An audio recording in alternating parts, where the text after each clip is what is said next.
সকালের আলো জানালার পর্দা ছুঁয়ে ঘরে ঢুকছিল, কিন্তু পারুলের মনে আজ কোনো আলো নেই। গত কদিন ধরে সে ভেতরে ভেতরে লড়াই করে যাচ্ছে, নিজের অনুভূতি, অভিমান, ভয় আর প্রত্যাশার সাথে। রায়ানের আচরণে যে দূরত্ব তৈরি হয়েছিল সেটা যেন আজ পাহাড় হয়ে দাঁড়িয়েছে। পরক্ষণেই দরজায় নক। রিক এসেছে। সবসময় ভদ্র, শান্ত, ভরসা দেওয়ার মতো একটা হাসি থাকে তার মুখে। আজও সেই একই ভঙ্গিতে দাঁড়িয়ে। পারুল বুঝতে পারছিল রিক তাকে নিজের জীবনের সঙ্গী হিসেবে দেখতে শুরু করেছে, আর এই মুহূর্তে তিনি একমাত্র মানুষ যে তাকে অবাজে সম্মান করে। কিছুক্ষণ নিস্তব্ধতার পর পারুল ছোট্ট একটি নিঃশ্বাস ফেলে বলল সে রিককে বিয়ে করতে রাজি। এই সিদ্ধান্তটা পারুল নেয়নি হুট করে। প্রতিটি রাত, প্রতিটা আঘাত, প্রতিটা ভুল বোঝাবুঝি তাকে এই সিদ্ধান্তে ঠেলে দিয়েছে। রিকের মুখে বিস্ময়, তারপর ধীরে ধীরে গলে যাওয়া এক মিষ্টি হাসি। তার চোখে ছিল কৃতজ্ঞতা, সম্মান আর একটু স্বস্তি।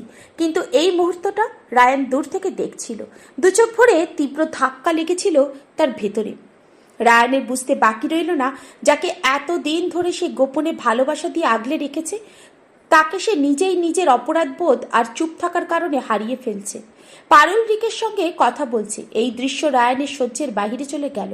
কিন্তু সে আগাতে ভয় পাচ্ছিল, কারণ তাকে থামিয়ে রেখেছিল সত্যটা, যেটা এতদিন সে গোপন করেছে। হঠাৎ সে তার নিজেকে ঠেকাতে পারল না। এক পা দুপা, তারপর প্রায় দৌড়েই পারুলের সামনে গিয়ে দাঁড়ালো। পারুল চমকে উঠল। চারপাশ নিস্তব্ধ। রায়ানের চোখ দেখে মনে হচ্ছিল কোনো ঝড় বইছে ভেতরে। আফসোস, অপরাধবোধ, অস্থিরতা আর গভীর ভালোবাসার মিশ্রণ। হঠাৎ রিক বুঝতে পারল আজ রায়ান কিছু একটা বলতে এসেছে। এটা সাধারণ কোনো কথা নয়। রায়ান গভীর শ্বাস নিল, দুহাত মুঠো করে চোখ নামিয়ে ধরল। তারপর হঠাৎ যেন সব বাঁধ ভেঙে গেল। সে একে একে বলে ফেলল তার পরিবারের ওপর চাপ, সংযুক্তার হুমকি, লোকাসের ষড়যন্ত্র, নিজের অসহায়ত্বটা। কেন সে পারুল থেকে দূরে ছিল, কেন সে চুপ ছিল, কেন তার চোখে সবসময় একটা ভয়ের ছায়া দেখা যেত, সব। রায়ান বলতে বলতে ভেঙে পড়ছিল।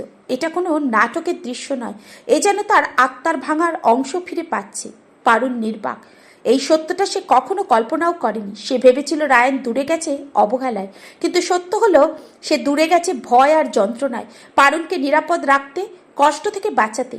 রিকও থম মেরে দাঁড়িয়ে, তার চোখে একটা অদ্ভুত মিশ্র অনুভূতি, পরাজয়ের নয় বরং সত্য উপলব্ধির। রায়ান এখনো বলেই যাচ্ছিল সে পারুলকে হারাতে চায়নি, সে চেয়েছিল তাকে রক্ষা করতে, কিন্তু ভুল বোঝাবুঝির বোঝা তার নিজের জীবনটাকেই অন্ধকারে ঢেকে দিয়েছে। পারুলের বুকের ভেতর তখন ঝড় বইছে।